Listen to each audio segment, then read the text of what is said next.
Саламатсыздарбы? Назар Ньюс маалымат агенттигине караштуу Назар Ньюс ТВ каналынын көрүүчүлөрү, бүгүн бизде конокто белгилүү саясатчы Азимбек Анаркулов. Көрсөтүү башка күндөрдөн айырмаланып эки журналист алып барабыз. Белгилүү журналисттин Арнайып жана Гүлжан Шерипбаева. Саламатсызбы, Азимбек Анаркулович? Акыркы учурларда сиз кызматтан кеткениңизге байланыштуу ар кандай талкуулар жүрүп жатат. Бүгүн бизде кеңири маек ошол тууралуу болмокчу. Ошондой эле акыркы учурларда Кыргыз элинде кумтор маселеси, ошондой эле чек ара маселеси, кымбатчылык тууралуу ар кандай сөздөр айтылып жатат. Ошол сөздөр тууралуу талкуу болот. Ошол пикирлерге сиздин көз карашыңыз кандай? Эмне үчүн мен кызматтан бошотулганы боюнча мен бийликке таарынбайм дедим. Себеби мен кандайдыр бир деңгээлде силерге интервью берип 3 августта интервью чыгып 4 августта бир күндөн кийин кызматтан алындым. Мындайча айтканда, мамлекеттик кызматкердин кандайдыр бир деңгээлде этикасын буздум. Ошон үчүн ушул мотив менен кызматтан алса туура болмок. Анткени президент, өкмөт башчыбыз баардыгы айтып, биз кумтөрдү ушундай чечтик, ушундай уттук эле уттук деп атса, бир каяктагы президенттин өзү дайындаган бир кичинекей кызматкери жок андай эмес деп айтып атса, ошон үчүн ал бошотуп койгону мен логично, туура деп эсептейм. Ал эми экинчи жагы жанагы Малайзия менен Кыргызстандын ортосундагы диалогду түзө албаганы дегени бул чычалаганды иш болуп калды. Эч нерсе таба албай эмне кылыш керек? Ошентип салгыла деген сөз болду.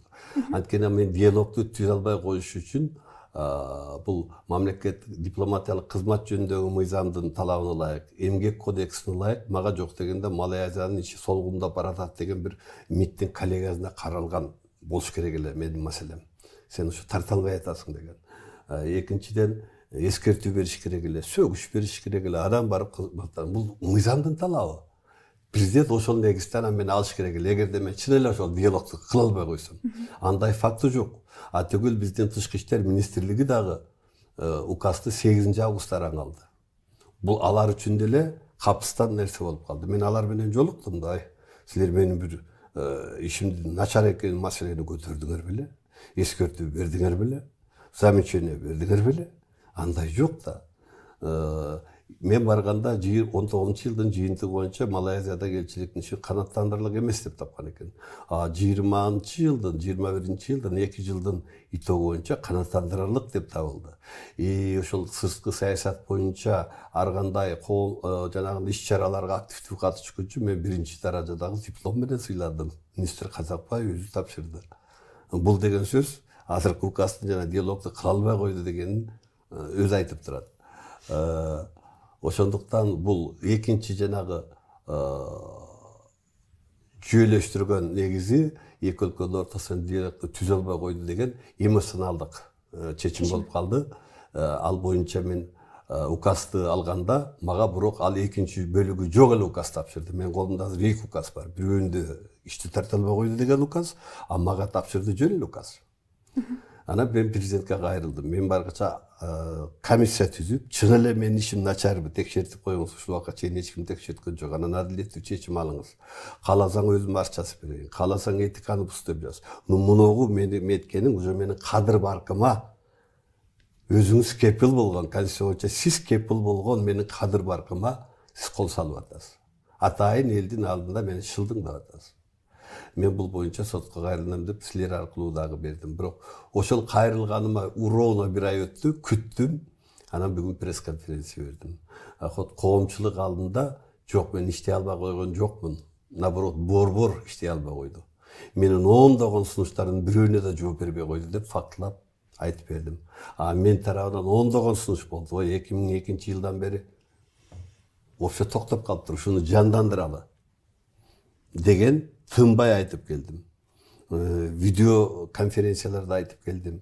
Акылбек Үсөнбекович менен жолукканда көзүндө айттым. Садыр Нуркожоевич менен жолукканда көзүндө айттым. Мондай. Министрлерге күндө эле жолуккан сайын айтып аттым. Бардыгы макул. Кээде айтып калды эми ошо түштүк чыгыш Азия өлкөсүндө Малайзия менен Кыргызстандын ортосунда эч деле кызыкчылык жок. Эптеп эле элчилик турса болду деген ойлорду да айтып атты. Анан мен айттым, андай болсо жаап эле койбойсуңар. Эмне кереги бар муну жөн эле алчык үчүн отуруп? Жок, эми 11 өлкө бар, Асиян өлкөлөрүндө бир элчилик туруш керек деген ойлорду да айтып келди. Ошол үчүн мени бошотконуна таарыныш жок. Анткени мен этиканы буздум. Мен ачык президенттин, азыркы өкмөттүн саясатын кызматта туруп сындадым. Макул эмесмин дедим. Эмне үчүн сындадым? Анткени кумтөр маселеси, мен бүгүн журналисттерге айтып бердим. Кумтөр маселесинин ушул келишимдердин, 3 келишимдин тарыхын карасаң, бардыгы коррупциялык келишим. Кумтөр маселеси биздин эгемендүүлүк доордун тарыхынын өзөгүн түзөт. Эмне үчүн? Анткени 2 революциянын талабы кумтөр маселеси болгон. 2005 март, 2010 апрелде. Кумтөр основной маселе болгон. Кыргызстанда биринчи президент биринчи коррупцияны же биринчи конституцияны бузгондо кумтөргө байланыштуу бузган. Же 92-жылы Бриштейнди алып келип Кыргызстан СБК деген комитет түзүп, частный мамлекеттик деп, чет өлкөнүн жаранына конституцияны одоно бузган. Өкмөттүн кыла турган ишин Бриштейнге берип койгон. Экинчиси, биринчи президент ошо менен коррупцияны алып келген. Бриштейн аркылуу. Ошо менен башталды. Бүткүл кен байлыктар бүт белгисиз, жашыруун 2-3 адамдын тагдыры менен, чечими менен чет өлкөлүктөргө кетти. Бул 92-жылы. Ошонун кесепетине биринчи президентке биринчи оппозициялык парламентте алтын комиссиясы түзүлгөн. Турдакын Үсүбалиев, Дырылдаев баш болгон. Шерказыл Мамбетов деген депутат өлүп калды. Доктор наук болчу. Алтын комиссиясы төрагасы. Мына ошол алтын комиссиясы Акаевдин биринчи коррупциялык былыктарын парламентте ачык алып чыккан. Ошондо биринчи журналисттер куугунтукка алынган. Жолмухаметова, Замира Сыдыкова дегендер. Ошондо биринчи депутаттар саясий куугунтукка калган. Дырылдаев мына качып жүрөт алгача Западка чейин. Бардыгы ошондо башталган. Биринчи парламентте ошол кумтөрдүн айынан дегендарды парламентте 94-сентябрь айында кворум түзүрбөй иштеттирбей койгон Акаев менен Жумагулов. Биринчи бул кумтөр маселеси не только эгемен Кыргызстандын саясий тарыхын өзөгүн түзбөйт. Еще Кыргызстанда нечен деген адамдардын тагдырына байланыштуу нерсе. Анткени биринчи эгемен Кыргызстан биринчи өкмөт башчысы Насирдин Исанов кумтөрдүн айынан бир табышмактуу жагдайда каза болгон. Экинчи президент, экинчи өкмөт башчы Чыңгышев кумтөр боюнча садага чабылган. Муну ушундай айта берсе көп. Бектазаров 2005-жылы революциянын талабын аткарам деп кумтөр боюнча 3 кылмыш козгойм деп 6 айга жетпей кызматынан кеткен. Мына мен кызматыман кеткен. 6 айга жеткизбей. Ошол мен козгогон иштин айынан Николай Тимофеев домашний арестте жүрүп, анан кийин качып жүрүп өлдү, Роскада жүрүп, Россияда жүрүп. Бул адамдын тагдыры. Танаев. Биринчи президент Акаевдин кол тийбестиги экс-президент макамы ошо кумтөр боюнча 10-жылы декрет менен алынды. Кумтөргө байланыштуу. Минтип эсептей берсек, далай адамдардын тагдыры жатат. Башкасын айтпаганда Садыр Нуркожоевдун өзү 12-жылы кумтөр маселесин көтөрөм деп качып, куугунтукталып, Ташиевге. Заборлорго асылып, түрмөлөрдө жатып, качып, үй бүлөсү эмне деген азап тартты. Садыр Нуркожоев. Ата-энеси, үй бүлөсү, жакындары. Бул адамдын тагдыры. Ошол үчүн кумтөр маселеси кечегинде жеңил желпеле, бул эми ормон опуза болчу, анан пустой кагаз деп эле минтип эле анан кийин секин эле бир табышмактуу түрдө жабылып калганы, ошол 30 жылга жакын ошол кумтөр маселесин көтөрүп жүргөн саясатчы катары мен чыдай алган жокмун. Унчукпай коюуга укугум жок деген принципти тутумдагы дагы каршы болдум. Анткени бүгүн дагы бүдөмөк болуп атат. Эмне үчүн дегенде, мен буларга айткам. Силер тышкы башкарууну кумтөргө киргизерден мурда 2009-жылкы келишимди жокко чыгаргыла. Андан кийин тышкы башкаруу киргизгиле деп 2001-жылы айттым. Жаздым. Мен угушкан жок. Эл аралык соттон утабыз десеңер, силер бул коррупциялык келишим экенин аныктагыла. Анан кийин эл аралык сотко барасыңар. Анысы жок, эл аралык соттон утпайсыңар. Экинчиде канча экологиялык зыян келтирилген. Аны так эсептеп чыгаргыла. Үчүнчүдө кайсы мыйзамдар бузулуп бул келишимдер кол коюлган. Ошону аныктагыла. Мен ошого жардам берейин деп кат жаздым. Көзмө-көз жолукканда да айттым. Анткени силерде тажрыйбаңар аз. Бул чоң маселе. Эл аралык деңгээлдеги коррупция силердин тишиңер өтпөй калышы мүмкүн. Жок. Алар анын артында август айында Акаевди чакырды да Акаевдин жетеги менен кетти. Акаев президенттикте кабыл алды. Адан кийин ага башында окуй урус кабылайбыз, кармайбыз, камайбыз деп громкий кыйкырып алды. Ал менин влиянием менен ошондой пресс-конференция болду. Ошонун алдында мен Ташипке жолугуп Пополчукка айтып бердим. Эгерде Акаевди камай албасаңар, анда Кумтөр маселесине жөн эле койгула. Акаевди кама деп айткан жокмун. Жок дегенде ошол акциялар каякта. Эми үчүн сиз 67-ни 15% кылып түшүрүп койгонсуз. 2003-жылы. Эми үчүн биздин доляны сиз Сентеранын 15,66 акциясына алмаштырып койдуңуз. Ушуларды тактасаңар өзү эле чыгат. Мен муну тергеген киши катары Николай Тимофеевичтен сураган киши көзбө катар сүйлөшкөн катары билем. Бирок мен 6 айга жетпей кызматтан алгандан кийин мен аягына чыга албай калдым. Жок, Акаев келди да бардыгын өлүп калган Танаевка шылтады. Менден катагана кетиптир, Танаевди контролдо болуптун деп айтты. Анан Садык келип калды, Камчы келип калды. Путинден бери рахмат айтты дагы, мына аягы өлдү. Акылбек Үсөнбековичти ушул 8-чи Кумтөр боюнча 8-чи алтын комиссиясынын төрагасы кылганда мен чыдабай кетип да интервью бердим. Азия Ньюске чыккан. Карышкырга кой кайтарды. Эми аягы бүтүшүгө күмөнгө деп.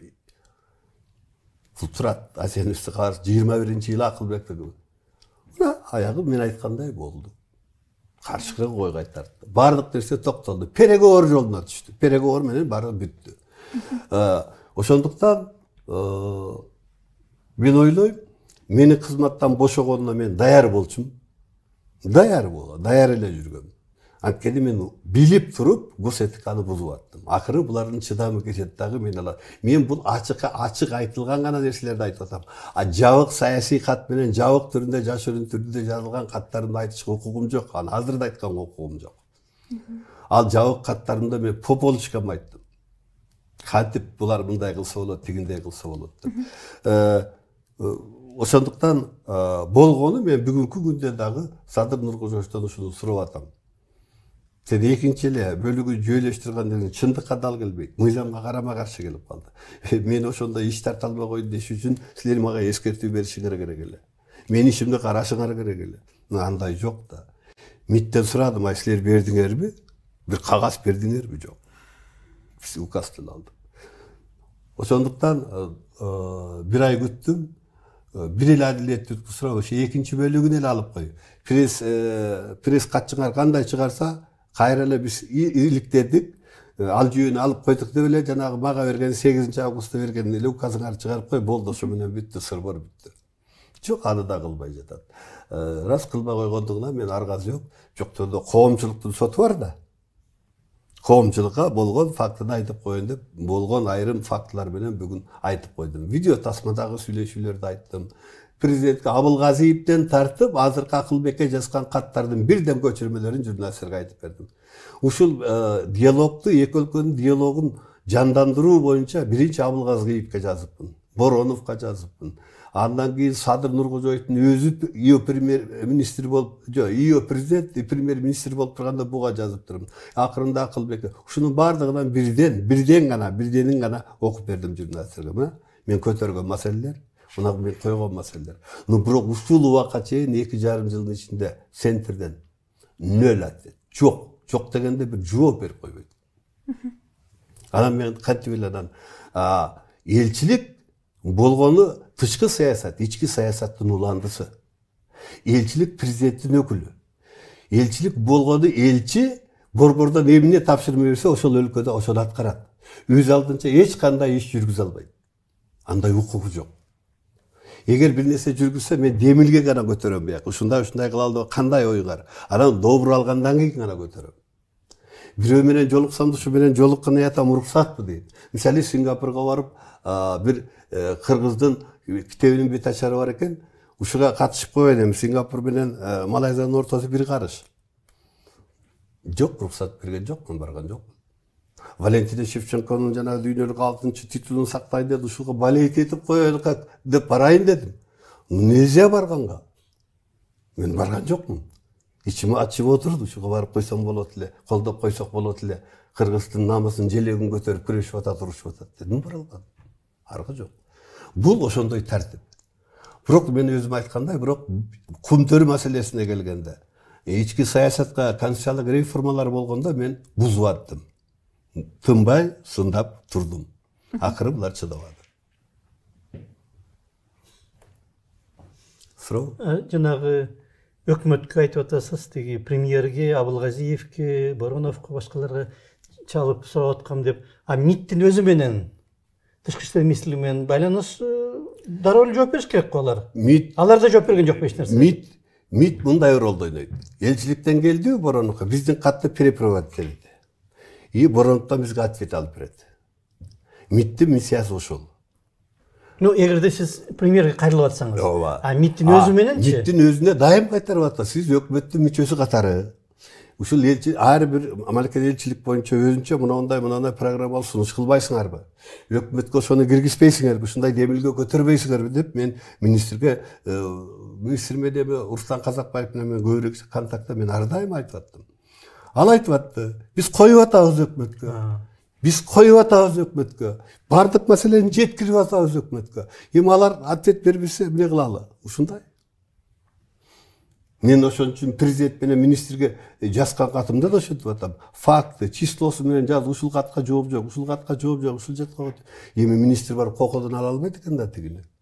Силер менен биздин элчиге жооп бере атпайсыңар деп. Абдан кызык. Ошон үчүн бизде сырткы саясат, тышкы саясат дегенде ички саясат, тышкы саясат, ички саясатыбыздын уландызы. Ички өлкөбүздө эмне болсо, тышкы саясат да ошондой. Да, стратегиялык биздин партнер мамлекеттер бар. Россия, Кытай, Түркия, комшу өлкөлөр, булар менен башка мамиле. Буларда каалайбызбы, каалабайбызбы, кылымдардан бери келип калган, калыптанган биздин байланыш бар. Ал үзүлбөйт, ал өркүндөлөт, метет, улана берет. Малайзияга окшогон 30 жылдан бери гана мамиле түзгөн өлкөлөрдө буларда кыйын. Ал жаңы башталып аткан. 30 жылдыгы быйыл өткөрдүк деп атпайбызбы? Жаңы баштаганда Акаев Махаткыр менен жолугуп Малайзия жолунда өлүгөбүздү абдан жакшы декларация кабыл алышкан. Бирок 2002 жылдан кийин Батыштын, МВФтин, Дүйнөлүк банктын саясатына берилип кетип Акаев Малайзия жолунан баш тарткан. Анткени малайлар Дүйнөлүк банк менен, эл аралык валюталык фонд менен же башка донорлор менен кызматташпайт. Бир дагы алардан карыз алып мамлекетте жумшабайт. Карыз албаган өлкө. Өзүнүн ички ресурсу менен өнүгүп аткан өлкө. Аларда карыз алуу жок. Эгер карыз алса, ислам принциби менен биргелешип иштей турган гана инвестор менен иштешет. Карыз алып, эч убакта процентке алып кредит алып, мамлекетти өнүктүргөн өлкө эмес. Азыр дагы ошондой. Европада да ошондой мамлекеттер, Чехиялар мисалы үчүн ошентет. Малайзия ошондой. Ошону баштаган Махатир азыр тирүү, 97 жашта. Анан ал айтат, мен Аскар Ака биринчи президенттерге канча айттым. Башында жакшы болду. Келдим, Кыргызстанга 2 жолу келдим. Таш көмүрдөгү полу проводниковый заводко чейин бардык, биргелешип иштешебиз дедим. Ушундай. Тышкы таасири барбы ушундай мамилелер көп өнүкпөсүн деген, мисалы үчүн башка мамлекеттер жоган кылбагыла деген, мисалы үчүн мына Сары Жаз боюнча? Бизде андай сырткы маселе жок. Бул ошол 30 жылдан бери келаткан эле коррупциялык схема. Бириштейин баштап кеткен схема продолжается. Ошол улантылып атат. То есть, мисалы, мен Садыр Нуркожоевго жолукканда айттым. Биз ошол Кыргызстандын кен байлыктары боюнча биз 18-жыл, 19-жылкы элдик курултайларда президент Сооронбайга кайрылдык эле, инвентаризация кылып, 51%тен кем эмеси Кыргызстандын менчиги болсун, калганы гана берилсин деген бир бекем позицияны ээлейди.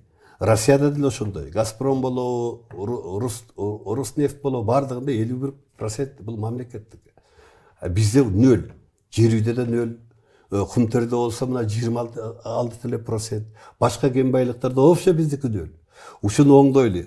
Kança çet өлкөгө kança лицензия берсе ошону алып алып туруп иштетпегендердин колунан алалы. Эмне үчүн иштетпей атасың? Жөн ээлеп жүрө бербе деп. Бул курултайдын чечими бар. Анан ошону Садыр Нуркожоевичке эскерттим. Бул курултайдын чечими бар болчу.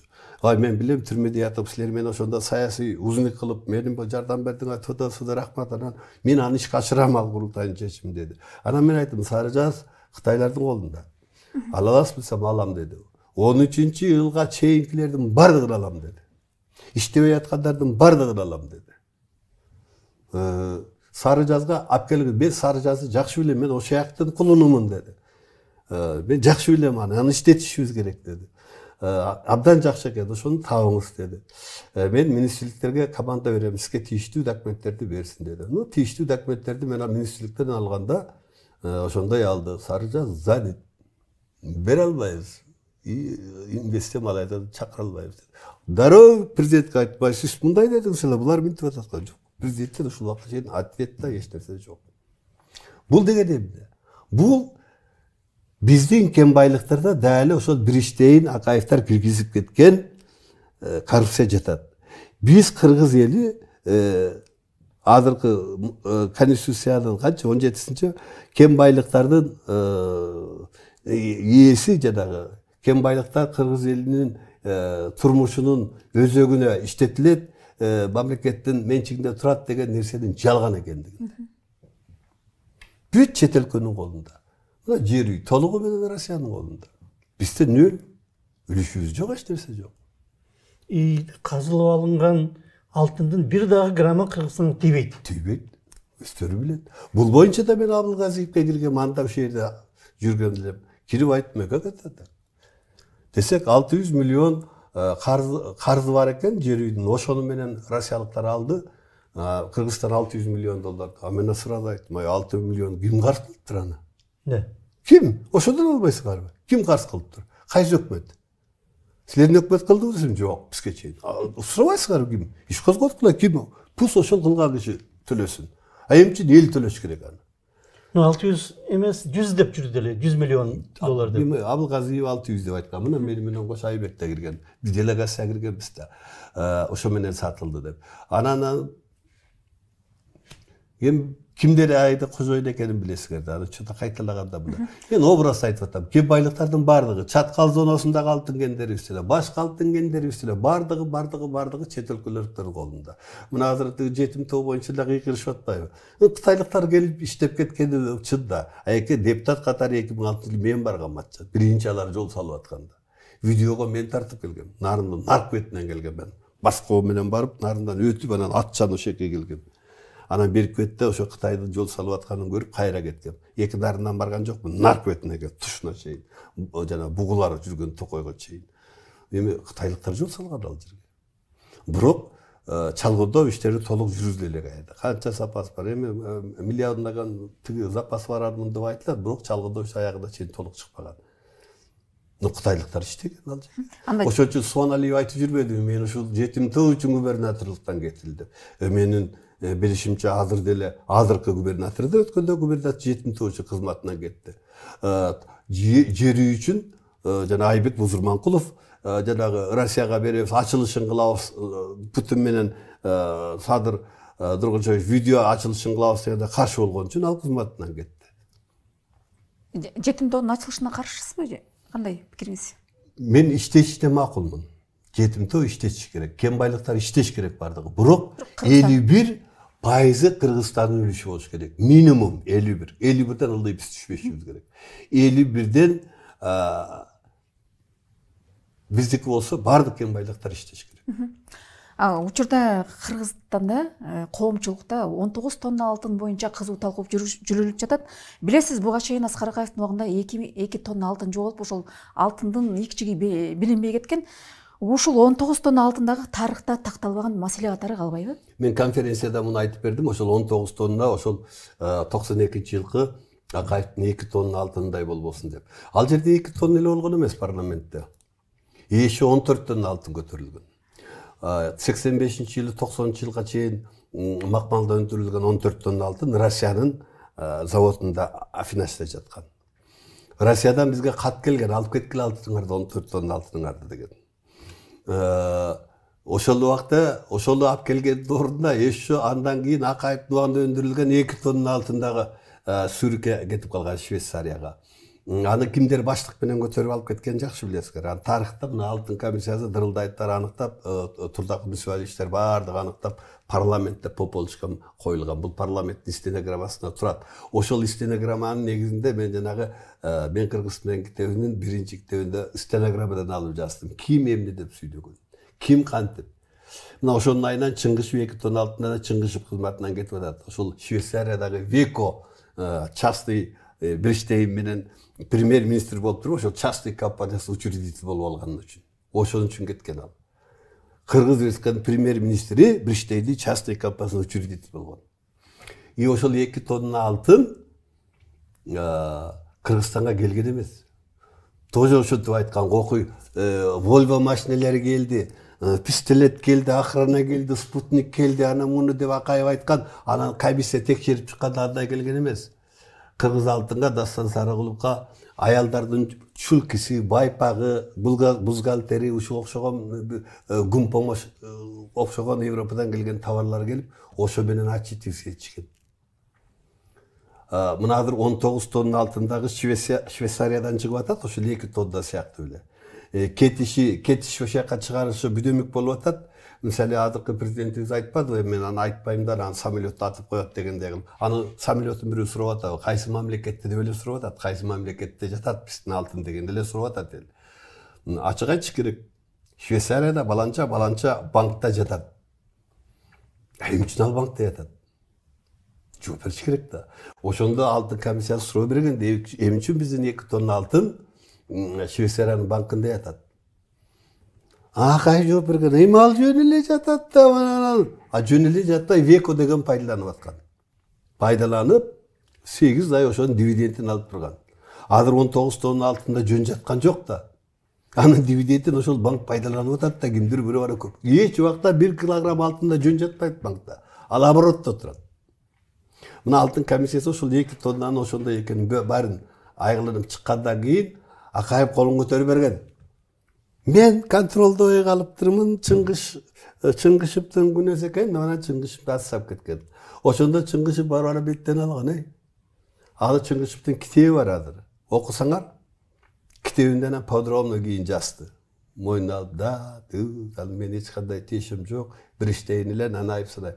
Азырда бул Назбанк жооп берет деп атпайбы? Акаев да ошентип айткан. Ой, Назбек, Кемелбек Нанаевга жооп берет деп. Азырда бул Назбанк жооп берет деп атат. Жок. Жооп бере албайт.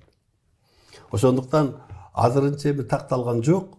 Мен ойлойм, кем байлыктар, кумтөр маселеси, ошол 19 тонна алтын маселеси бул парламенттин кыла турган иши. Эмне үчүн? Кумтөр маселесине чекитти коет парламент. Бүгүн кумтөр маселеси боюнча бизде 2 келишим бар. Күчүндө турат өкмөттөн. 2009 жылы Бакиевдин убагында жаңы шарттарда кол коюлган келишим күчүндө турат. Ушул убакка чейин иштеп атат. Ал сентябрга жаңы шарттарда иште деген. Муну эч ким денонсация кылган жок. Муну биз денонсация кылып деп көтөрүп жүрдүк. Муну денонсация кылынган жок, ал күчүндө турат.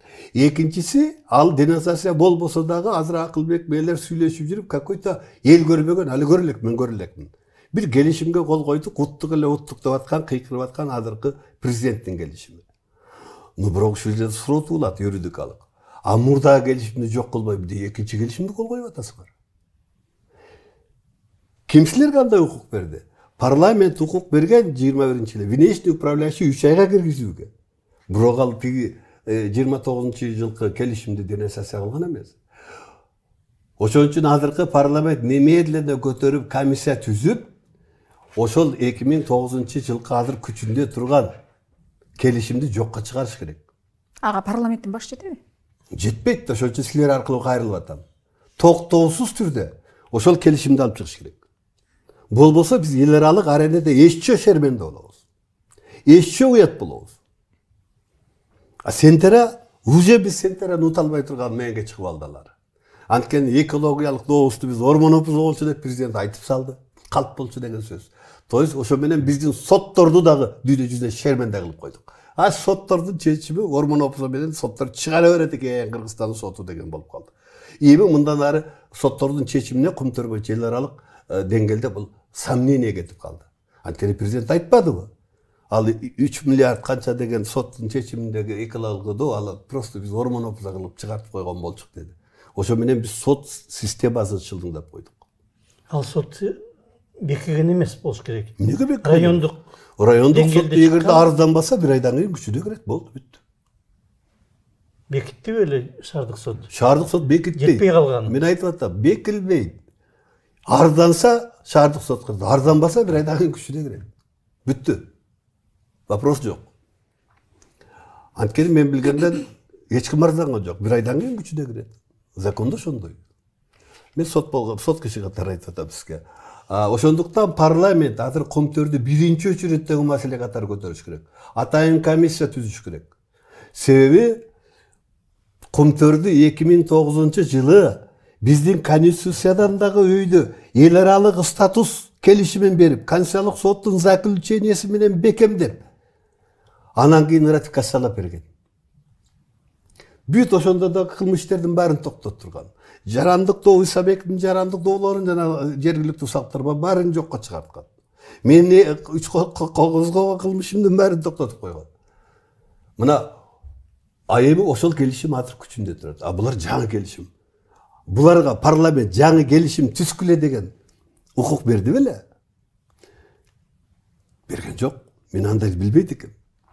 Эгер берген күндө дагы эски келишимди жокко чыгарыш керек. Ошон үчүн парламент булардын жаңы түзгөн келишимин алыш керек. Коомчулукка алып чыгарыш керек. Кандай жагдайда эмне үчүн түздү? Биз сөзүн эле угуп атабыз. Бизге деле мындай эле жаңы келишимди ушинтип тараткыла минткиле дейт. Мен да канча жолу сурадым, бизге ошону бербейсиңерби? Ана биз тараталы. Жок, берген жок. Элчилерге берген жок. Биз көргөн жок. Бирок тараттык. Тараткылады. Англисче, быйылча берди, ушундай уттук эле уттук дегизде, тарат дедик, тараттык. Ар бир жүргөн мамлекетке тараттык, биз уттук. Экологиялык доо боюнча да таратканбыз. 10дон бери зыңкылдатканбыз. А кечээ президент болсо бул ормон опузу болчу деди. Эми обратно кайра ормон опуз экен деп кайра да элчилер муну саясат кылып кайра сурашыбыз керек. Вот тышкы саясат. Ошондуктан парламент эки маселеде токтоосуз иш кылыш керек. Кумтөр маселеси вообще кен байлыктар боюнча 1996 эл арасында суураткан боюнча комиссия түзүш керек. 92-жылкы алтын комиссиясындай. Бул бир.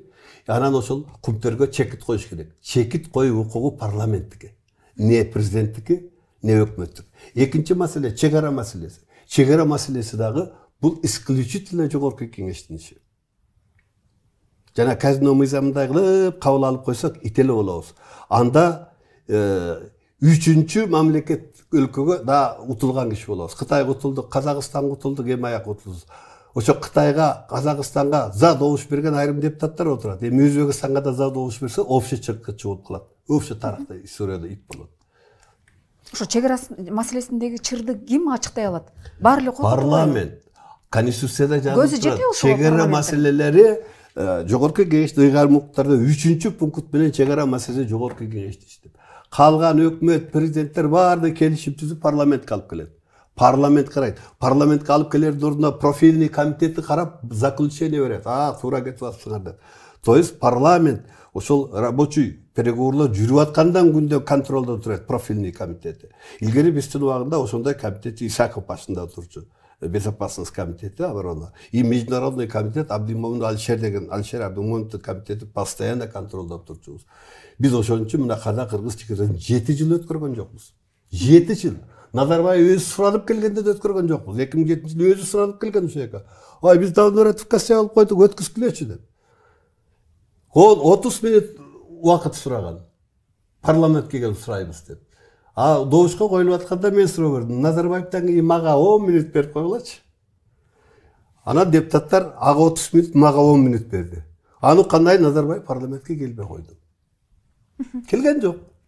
Бирок аны кийин биз тарагандан кийин, биз кеткенден кийин Бакиевдин Акжол парламенти келди дагы тарс этип туруп калды. Биринчи маселе ошол ратификация кылып салды. Мына ошон үчүн менин айрым өкөлөрүм бүгүн критикада калып атат. Акыркы учурда Кумтөр биздики, сиздики, ура элге өттү деген сөздөр аябай жайнап, коомчулуктун алдында бийлик кандайдыр бир аброй топтоп алдыбы десек болобу? Анткени дегенде Комтөр Кыргызстанга өттү дегенибиз менен ар кандай талкуулар жүрүп атат. Деги эле Комтөр маселеси мындан ары эмне болот? Мен айтпадым мана. Мен мурдараак жооп берип койдум окшойт. Буга чекитти жогорку кеңеш коет. Башка эч ким кое албайт.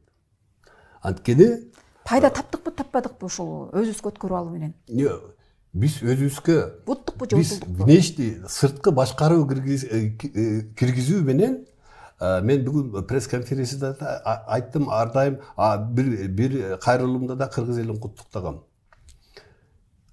Ошол 30 жылдан бери сыр болуп келаткан нерсени саясий эрктүүлүгүн көргөзүп, 21 жылдын май айында азыркы президентибиз тартып алды десек болот да, мындайча айтканда. Эдил Байсалов Англияда бир интервью бериптир, мы захватили деп. Эдил Байсаловдун сөзү менен айтканда, мы захватили. Бул эрдик болду. Биз 100% былтыркы майдан бери биз колубузга алдык, иштетүүнү колубузга алдык. Биз ошо менен уттук эгемендүү мамлекетке. Бирок андан наркы эми наракта 26 жылдык эсеп учет бар да. Экологиялык доо, коррупциялык, экономикалык зыян, моральный политический зыян. Анткени мен жана башында айтпадым, канчалаган адамдын тагдыры ятат. Канчалаган ууланган, сиянетте ууланган үй бүлөлөрдүн башконда тагдыры ятат. Канча адамдар өлдү.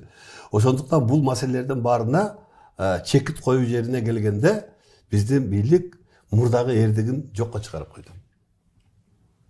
То есть, мына акыркы 26% отказ кылганыбыз, экологиялык доо жок дегенибиз, коррупционер эч ким жок экен деген, эч ким эч бир мыйзам бузулбаптыр. Булар туура эле иштеп мына кетти, биз еще 26%-ибизди да бердик дегенин өзү бул утулуш. Ошондуктан мен айтып атам, парламент ратификация кылган, парламент денонсация кылыш керек. Денонсация кыларында да алтын комиссия түзүп, Кумтөргө болуп аткан сена берген суроолордун бардыгына парламент элге жооп бериш керек. Эгерде парламент элге жооп бере албай калса, куда калса коомчулук күзүндөгү коомдук элдик курултайда биз жооп беребиз. Парламенттин ошол бездействиесине кошо биз жооп беребиз. Күчүбүз жетет, анткени азыр заман ушундай, эч нерсени жашыра албайсың. Бардык техника анымыны деген жетишкен заман, блогерлерибиз, активисттерибиз, журналисттерибиз каяктан болсо да бир мамлекетти таап сөз алып чыгарат, булар жашырганы менен. Ошондуктан бийлик азыр жашыра албайт, илгерки заман жок. Эч нерсени жашырууга мүмкүн эмес.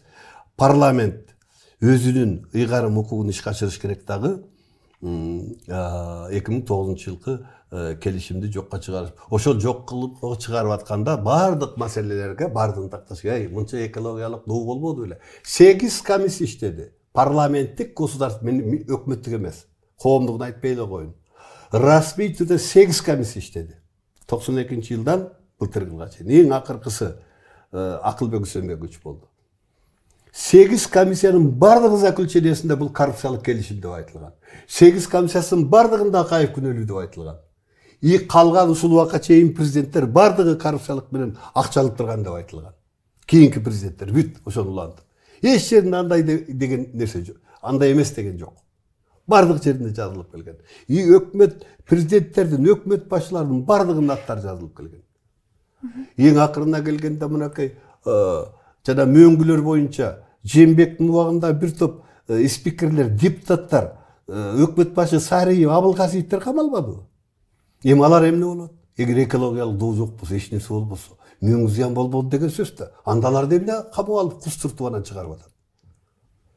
Вот өзүбүз лагечте карап көрөлү. Алар эмне камады анда? Эми аларга кантип жооп берет, эме кайтарып берет акчасын? Анда ташип кантип мактанат, мен 2 миллиард акча кустурдум деп. Анткени аларды ушул мөңгү закондун алдынан зыян келтирди деп камады да. А президент айтат да, андай зыян жок. Бул орман бузулчу деп. Ошондуктан суроо көп. Ушул суроодун баары көчөдө ушак түрүндө эмес. Блогерлердин иши эмес, бир журналисттердин иши эмес, же мага окшогон оппозициянын иши эмес, саясатчынын иши эмес. Расмий ошону карай турган парламенттин иши. Парламент ушуну ачык коомчулуктун көзүндө карап чекит коюш керек. Мындай болуп калган жокпу? Мына Центера башынан тартып ушундай нерсеге баралы дегендей бир максат коюп, анан аларда опуз алып, биздикилер каршы чыгып, аягында ошолордун каалаганы чыгып атат. Алар 26% алып кетишти. Алардын каалаганын жол болсо кимдир бирөөдүн каалаганын кереги жок да. Бизде мыйзамдарыбыз турат. Конституция турат. Экинчиден. Аларды бизге ушака алып келип, ушундай шартта иште деген 2009-жылкы келишим турат. Сен тере кандай шарт иштейсиң? Келишим менен берип иштетип атабыз аларды. Ошону карабай, аны жокко чыгартпай, ошонун максаты болгон балким. Эмне үчүн ошол келишимде Конституция алмаса дагы, Кыргызстандын бийлиги алмаса дагы, мыйзамдар жаңы мыйзамдар кабыл алынса дагы бул келишимге жайылтылбайт деген пункт бар. Эмне үчүн? Ошон үчүн мен Бакиевтерди сындап келгем. Силер биздин эгемендүүлүктү бузуп койдуңар. Конституциядан выше кылып койдуңар бир келишимди деп. Анткени Акаевдин ошол убакта Максимдин, Елисеевдин, азыркы Акылбектердин ошол иштеген, ошол 2009 иштеген комиссиянын акылдуулугу так ошондо болгон. Сентер ошондой условияны койгон. Биз иштесек ушундай гана шарт иштейбиз. Иштебейбиз, кетебиз деп. Ошону Акылбек айтты да, кетебиз даяр болчу деп. Алар ошондой шарт иштедиби? Эми жана сиздин токатер сурооңузга. Кептин баары 2002-жылы Кумтөр толугу менен бизге өтүш керек болчу. 97 5 жылдын ичинде 2002-жылы. 2002-жыл 5 жылдан кийин 97-жыл иштеди, 2003 бизге өтүш керек болчу. 5 жылдан кийин бизге өткүзүш керек. 5 жылга чейин биз Камеко алып келген карыздардын бардыгынан кутулдук. Курулган заводду да курулдук. Расчет болду, чистый. Биз ошондо алышыбыз керек болчу. Акаев эмне кылды? Алгандын ордуна, Камеконун ордуна ошол эле бир иштейин таап келген Камеконун дочерный Сентерасын алып келди дагы, биздин 67 үлүшүбүздү акцияга алмаштырды. Сентеранын 33 акциясын алмаштырды. 33. Анан аны дагы сатып берип туран 15-6 кылды. Ошо менен анан Акаев кеткенде 2003-төн 2009-га чейин биз 15-6 менен отурдук. Бакиевдин онда 26-га көтөрүлдү. Кептин баары так ошол жерде. Эмне үчүн биз Сентеранын акциясын алдык? То есть Сентеранын акциясын эмнеге алдык? Биз Танаев менен Акаевди так ошодон сураганбыз. Эмне үчүн биздин 67 долларын сен 15ге түшүрүп атасың? Эми Канада, Монголиядагы эмелер кошулду деген сылтоо менен ошентип айткан, башкалар кошулду деп. Ну хорошо, кошулса. Биз айттык, кошулса. Ошол жерден уттуңбу? Уткан жокпуз. Эми ошода канча биз дивиденд алдык? То есть мурда канча алдык? 97-ден 2002-ге чейин. 2003-тен 2007-ге чейин канча алдык? Эми азыркы жана комиссиялар анализдеш керек да. Бардыгын.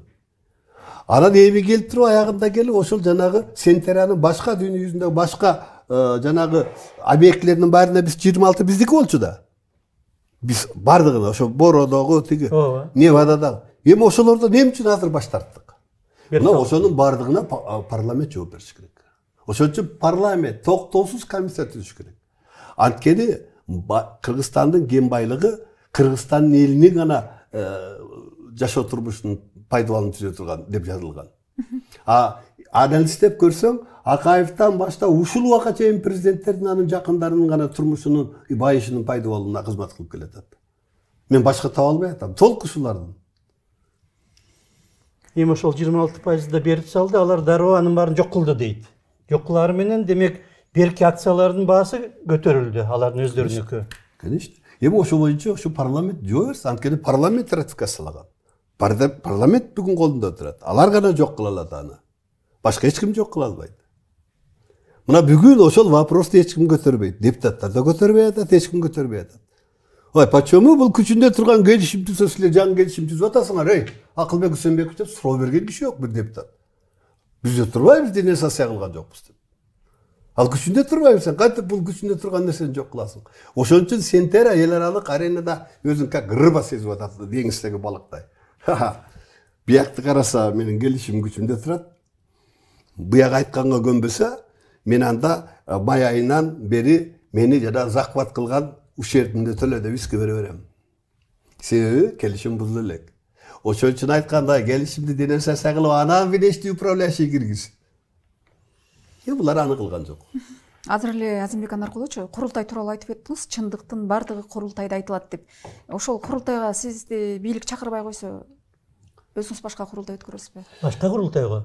Курултай мындай да. Курултай Кыргызстандын 30 жылдык тарыхында менчилик курултай өткөргөн киши жок. Мен аяк-баяк эзептесем 20дай курултай өткөрдүм. Курултай десе көптөр түшүнбөйт. Бир эле чоң эле белгилүү депутатыбыз айтты, бул архаизм эски десе деди. Бир прозападный бир жаш депутатыбыз тынбай айтып келатат. Бул парламент турса курултайдын эмне кереги бар деп.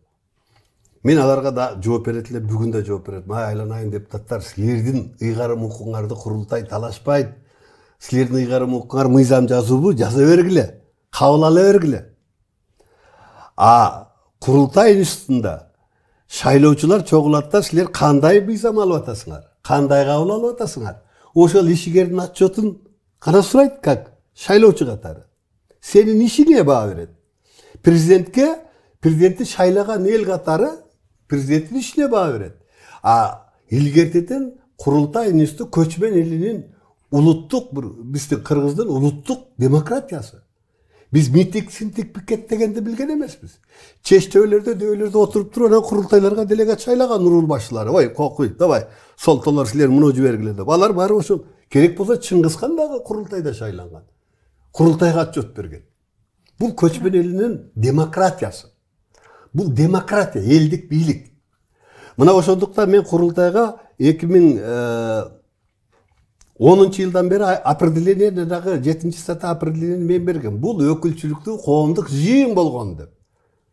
Эне парламенттин ишин кереги жок. Президент эч кандай мамлекеттик бийликтин бийлигин талашпайт. Бул эл өзүнүн конституцияда жазылган бийликтин бирден бир булагы эгемендиктин ээси экенин курултай аркылуу далилдейт. Не митинг аркылуу, не пикет аркылуу. Это культура. Биздин көчмөндүк улуттук культурабыз, саясий культурабыз. Ал жакшынакай жыйынга келет, региондордон келет. Келчи, урматтуу президент, сени шайлаганыбызга 2 жыл болду. Мынакей кумтөрдүн аягы мындай болуп, коомду зычуу болот, отчет берчи. Ишо. Парламентке келет. Эл айтып атат, булар иштебей эле чимкирик болуп отурат деп. Эмнеге шайладык эле? Бир ишиңди месибин отчет берчи бизге. Биз шайлоочулар катары чогулуп келдик. Кече президент жарлык кылды. Мен президентке сунуш кылгам 1 жыл болгондо. 1 жылдык саясий реформанын жыйынтыгы боюнча курултай чакырып отчет берип койбойсузбу деп. Анын үчүн биринчи жобосун бекитиңиз деп. Законду булар албайт, ала бербейт. Анткени булар против. Сиз ошол үчүн жобону бекитиңиз да анан курултай чакырыңыз деп. Бул аны кылбады. Жобо бекитпей туруп, тарс этип туруп курултай чакырып туруп, жумушчу топ түзүп койду. Эми жобону эми беките бергиле деп. Андай эмес. Азыркы конституцияда ошол мен 10 жылда аныктап келген определение кала берди. Булар анткени Чолпонбек Абыкеевтер булар ошону киргизише алды. Бул өкүлчүлүктүү коомдук жыйын деген калды. Значит, өкүлчүлүктүү коомдук жыйын болгондон кийин бул коом өткөрө турган жыйын. Не президент өткөрө турган, коомчулук өткөрө турган жыйын. Коомчулук чакыра турган жыйын. Вот маселе, конституцияда жазылып атат да, коомдук жыйын деп турабы? Окусаңар, коомдук, өкүлчүлүктүү коомдук. Значит, коомчулуктун өкүлчүлүгү келе турган жыйын. Президент жок андай эмес деди дагы. Аймактардан делегаттарды шайлайсыңар, келесиңар, бирден аныктайсыңар деп. Бул президенттин жыйыны. Пожалуйста, өткөрө берсин, анын укугу бар. Мейли, өткөрө берсин. Бирок ал конституцияга туура келбейт. Коомдук жыйынды бул өзүнүн алдындагы жыйынга айлантып алды. Ошо менен конституцияны бузду. Анткени президент курултай чакырат деген укугу жок. Курултайда билдирүү жасайт деген укугу бар. Ким чакырат деген да конституцияда жок. Анткени булар конституцияны жазып атканда биздин определениянын башмалтайын чыгарып салган. Биз 10-жылкы конституцияга ошентип айткан, бул граждандардын укугу. Анан кийин курултай жөнүндөгү мыйзамда 10 000 киши, же болбосо демилгечи топтун эмеси менен 20 000 киши чакыра турган деп жазганбыз. Андай закон жок бүгүн. Ошондуктан азыр коомчулук жана мен айткан статьяга таянат дагы коомдук элдик курултай чакырылат. Президент бул бийликтин элдик курултайын чакыра берсин. ал мыйзамдуу мыйзам мен аны критикалабайм. Бирок чакырса чакыра берсин. Биздики мага чыгып аткан элдер, аны мен уюштурбайм, мага чыгып аткан активисттер айтып атат. Сиздин опытуңуз бар, тажрыйбаңыз бар. Кандай кылсак? Мен аларга айтып атам, биз коомдук элдик курултай өткөрсөк болот. Конституцияга ылайык келет бул. Ал үчүн демилгечи топ түзгүлө. Демилгечи топ анан кийин аныктагыла. Делегаттарды кандай шартуу, анан темасын аныктагыла. Күн тартибинде эмне каралат? Алар айтып атат, күмтөрдү карайбыз. Алар айтып атат, президенттин 2 жылдык ишине баа беребиз, күзүндө 2 жыл болот экен. Мындайды биз өткөргөнбүз 18-жылы. Атамбаевдин 6 жылдык ишине, Сооронбайдын 1 жылдык ишине биз баа бергенбиз курултайда. Ушул азыр Конституциядагы жобо биз мындайды иш жүзүндө өткөргөнбүз. Ошондо биз бийликтен да чакырганбыз. Ошондо Сооронбайдын администрация башчынын орун басарлары келген, депутаттар келген. Отурган нормалдуу курултай болгон драма театрында. Чечимдери дагы бардыгы нормалдуу болгон. Азыр дагы биз курултайыбызды кандайдыр бир эки күрөшүп аткан күчтөрдүн курултайы катары эмес, кыргыз элине, мамлекетине пайдасы тие турган руслада өткөрсөк болот. Сурооңуз барбы? Эки башка. Анда алар өзүнүкүн өткөрө берсин, силер өзүңөрдүн баягы мурдагыдай өткөрүп жүргөндөй курултай кылышыңар. 2009-жылы ошондо эки курултай өткөн.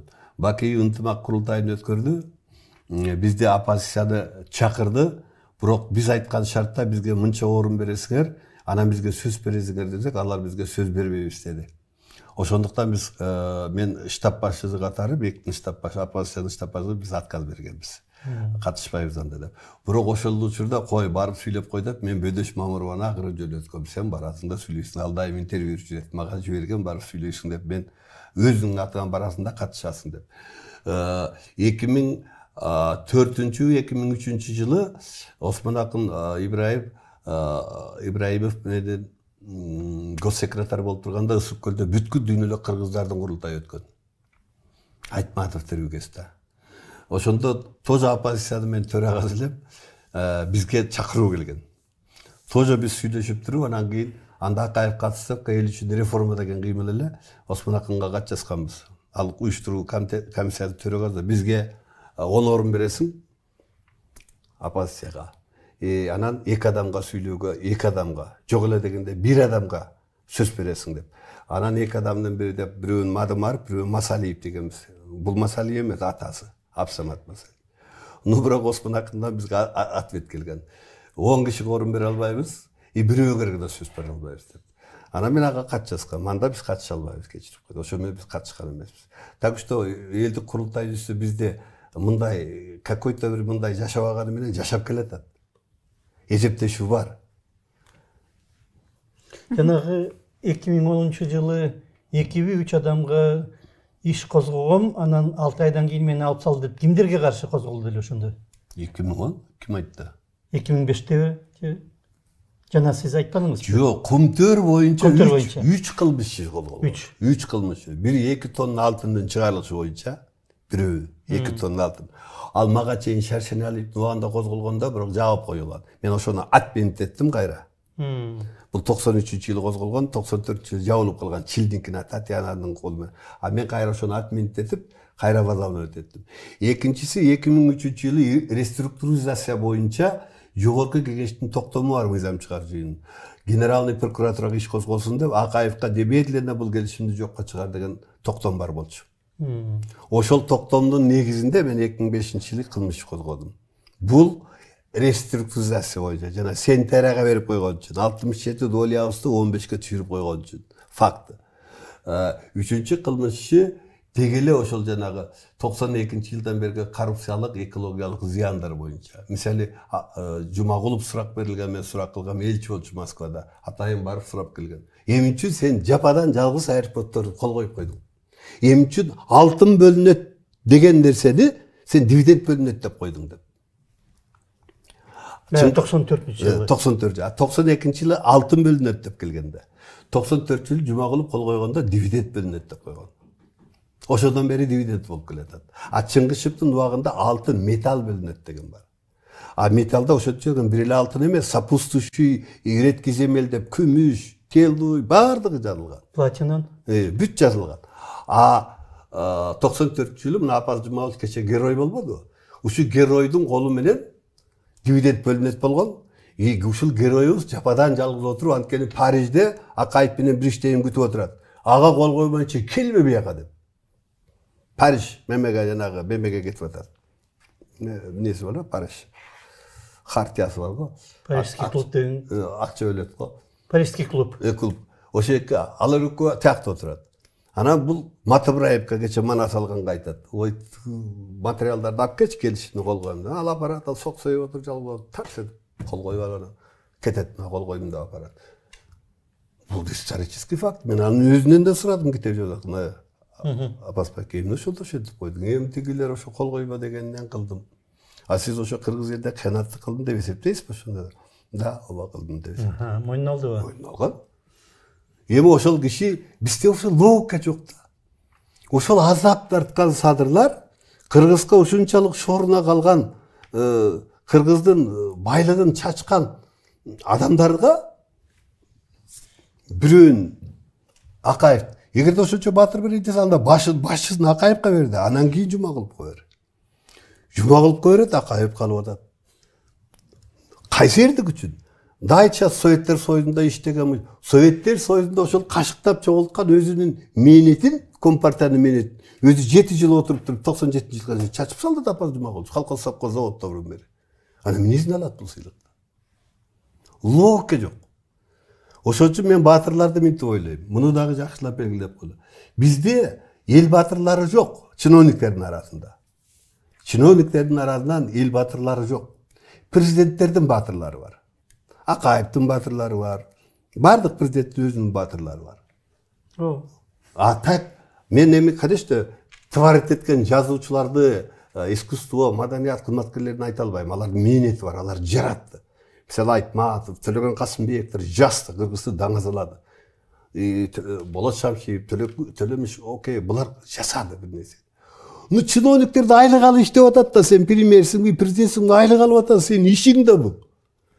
Анан сенин ишиң ошол баатырлыкка татыктуу болсо, анда Кыргызстан минтип отурбайт элек да бүгүн 30 жылда. Эч нерсеси жок, минтип тилемчилик болуп калбайт элек да, кантип баатыр болот? 30 баатыры бар өлкө бүгүн. Ой, дүйнөдөгү эң гүлдөгөн өлкө болуш керек да. Малайзияда бир баатыр жок, Махатхир баатыр эмес. А бизде бүт чиновниктердин баары түйт өлүп калгандан бери баатыр, анан көчөгө чыгып алып, анан азыр президент өзү баатыр берип алып, анан кайра өзү сөгүп атат. 30 жылдан бери талкалап салсак мен эмне кылам? Айлар талкалаган кишиге эмне баатыр берип атасың анда?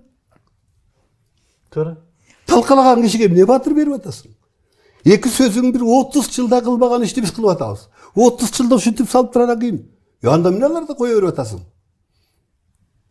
Аларды эмне актап атасың? Резиденцияга эмне кабыл алып атасың? Рахмат акыл үйрөткөн деп атат. Кумтөр боюнча Акаевге рахмат айтпады.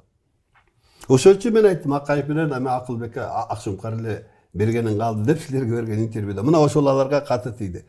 Мен Акылбек Үсөнбектин шоруна калдым. Силерге интервью берип, силер да шоруна калдыңар. Мен интервью чыгарбаганда кече Акылбек Кумтөрдү чечкен үчүн Акшумкар алмак. Анын ордуна Апаз Жумакулов чалды. Назар Ньюс менен Бекназаров, Акылбек Үсөнбекович менен Аскар Акаевдин шоруна калды экөө баатыр алмак кече. Маалымат жыйында чек ара маселеси тууралуу эскертип, Садыр Жапаровго мурда чыкканчылык кылгансыңар, дагы чыкканчылык кылбагыла деп айттыңыз да. Маалымат жыйында чек ара маселеси тууралуу Садыр Жапаровго эскертүү бердиңиз. Мурда чыкканчылык кылгансыңар, эми кайрадан чыкканчылык кылбагыла деп. Ошол чек ара маселеси тууралуу кылбайсыңар дегенде жогорку кеңеште айрым депутаттар айтты. Ушул чек ара маселеси. Бул айткан жокмун. Ушул чек ара маселеси тууралуу да. Чек ара маселесинде эл билбеген кандайдыр чек ара маселесинде мен мынтип айттым.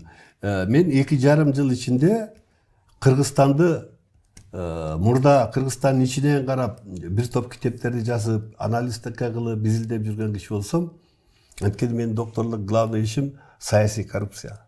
Ошон үчүн буларга көп кызыктап материал топтоп жүрөм. Кудай кааласа жакында бетем. Бизде саясий коррупция мамлекеттик башкаруунун көмүскөдөгү өзгөчө бийлигине айланып калган. Аларга мен бүгүн ПКАС деп ат койдум. Кыскача ПКАС. Ошол ПКАСчылар 30 жылдан бері талқылап келеді. Президенттерді дағы экономиканда, саясатта бардығын талқылап келатқан, саяси қуғындықты дағы. Сөз еркіндігін ұмытқанда сол ПКСшылар. Алар Акаевтың айланасына ушундай кирген, ошондон бери бардық президенттердің айланасына кантип киргенин билбейсиң. Бардық президенттерди анализдеп көрсөңөр, биринчи жылдары баары жакшы дейт. Ой, Бакиевти менен сону иштеген да. Бардық Атамбаев да жакшы деди. Анан эле башталат. Садыр Нуркозоев да биринчи жылы жакшы деди. Саясий реформаларды кыла алды, жасай алды. Шайлоолорду өткөрө алды. Элден сурап кылды башканын кандай түрү бар. Анан эле 1,5 жылдан кийин кетти. Эмне үчүн? Анан иштеп көргүлөчү, ким жүрөт айланасында? Ким пагода кылып атат айланасында? Кечеге эле шопурдун шопурлары Атамбаевдин айланасында жүргөн. Кече эле Атамбаев себеп койсо, сиздин сөккөнүңүз бизге дари деп аттан рахмат айтып жалжаңдап жүргөндөр. Кече эле вашып превосходство уйтап кой деп туруп, кодоюп алдырып, бизге кошомат кылып аткан адамдар. Ошолор келип алды. 20-жыл октябрь айында келген мекенчилдерден жок азыр жанында. Азыр эле калды. Бир эле досу калды Ташиев, калгандары жок. Калгандары баары мындай адамдар. Ал адамдар мындай эле иши кылып атат. Основной пагода кылып саясат кылып аткандар башка адамдар. Негизден Ширшоптон баштап ошол мошенниктер азыр пагода делает. ПКСчыларыңызды чечим эле бересизби? ПКСчылар жана айтып атам, ПКС деген профессионал, кошоматчы, алдамчы мошенник, саясий сойкулар. Мына ушул адамдар анализ деп атам. Мен аттарын айтып эле, өзгөр анализ этсеңер муну табасыңар. Мына ушулар президенттерди да жолдон чыгарат. Журналисттерди куугунтуктатат. Азыр жанагы бийликтеги дрол нээлери кимдер? Ошолор каржылап атат да. Бир 50-ün Ширшоп каржылайт. Бир 50-ün дагы бирөө каржылайт. Мына азыр Бекназаровго 300 соцсет жанагы фейк атака коет. Туура. Это туура. Ошондуктан сурооңо жанагы токетер жеринде жооп берейин. Президенттер менин анализимде азыр бизде ошол ПКСчылар же саясий коррупция 30 жылдан бери мамлекеттик бийликте көмүскөдөгү мамлекеттик бийлик аралап тамырсайып алды да. Мына эгерде күзүндө коомдук элдик курултай болсо, иллюстрация деп мен так ушулардын бетине ачам. Кандай жол менен булар келет? Кандай жолдор менен булар койнуга кирип келет? Мисалы Садыр Нуркозоев чыга калат да Ширшопту эле актап кирет, эч ким сурабас эле. Бул бирөө түрттү да, ушинтип коебуз деп. Же чыга калат да Кумтөрдөн биз уттукту өзү эле кыйкырат. Сен аны Акылбек Жапаров кайттырып берсем эмне кыласыңдар ага? Ширшоп боюнча бул генералдык прокурор айтып берсин, сен ишиң менен менен. Сен президентсиң да, сен арбитрсиң да, мында өйдөрүп тур да. Кимдир бирөө сүйлөп койсо да, мына азыр мага өзү азылып чыгат. Исаков болсо ага жазылып чыгат, бир Апасчага жазылып чыгат, бир журналистке деле кайшайт, эле. Муну ким? Жанагы капталдагылар түртүп коет. Кантип? Ой, сиз өзүңүз монтип койбосоңуз, сиз авторитетиңиз чоң. Сиздин айтканыңыз бизде эл ушундай кабыл алып атат. Өзүңүз эле уруп койбойсуз дейт, анан багыш өзү уруп коет, такс айтып. Атегилер кааласа же атайлап түртөт ошону. Же чындап эле кошомат койнуна кириш кылат. Башка жол жок деме. Анан ошончо азап тозокту көргөн президент кичине ойлонуш керек да. Ай, мен ушу азап тозокту көрдүм эле. Ушундай кыйынчылыкта болдум эле. Мен кыйынчылыкта муну каякта жүрөт эле. Деп ушул жанында кошоматчынын кичине анализде да сен. Анан кечирип коям, мынакей президент болушуңуз президент мына бир нерсени берип койсо болду, кечирдим, келди да келе койду, айда пырылжай деген болуш керек да. Өзү изилдеп жүрдү да, мисалы. Же болбосо ол заложник. Кайсы бир күчтөрдүн заложниги. Ошолордун айтканынан чыга албай отурат. Болбосо мен башкасына да өзүнө дагы нече жолу кат жаздым. Ой, ушу Ширшоптун деңгээлине түшкөн. Как это можно да? Ушу сен коргой турган, сен оозуңан ушу тирдиген чыга турган, оозуңан чыга турган адам ушул. Элчи болуп жүргөнүңүздө Кыргызстанга көбүнчө маек берип, өзүңүз айтканда чек ара маселеси, Кумтөр, кымбатчылык тууралуу айтып кеттиңиз да. Сырттан келгенде сиз ички саясатты кандай көрдүңүз? Бүгүн эми кымбатчылык жанды кашайып турган убак, бирок мен ушу Кыргызстандын элине силер аркылуу ушу кенен түшүндүрүп кетейин деген оюм бар. Ошо сырттан караганчы. Кымбатчылык дүйнө жүзүнүн бардык элинде бүгүн түшүп турат. Бардык эле кыйналып атат. Ошонун ичинде Кыргызстандагы. Кымбатчылыктын алдын алуу боюнча биздин өкмөт чын айтыш керек, баягы ортодон жогору иш кылып атат. Кылган ишин кылды деп айтышыбыз керек. Коргоп атат, колунан келгенин кылып атат. Бирок биздин өкмөттүн эле колунан келе турган нерсе эмес бул. 3 чоң фактор ойнойт. Биринчиси, бул COVID-19 мисалы кетелек дүйнөлүк медиа. Мисалы Малайзияда 2 апрелде ачылганы менен алы кече маска режиминде жүрөбүз. Маскалын эле.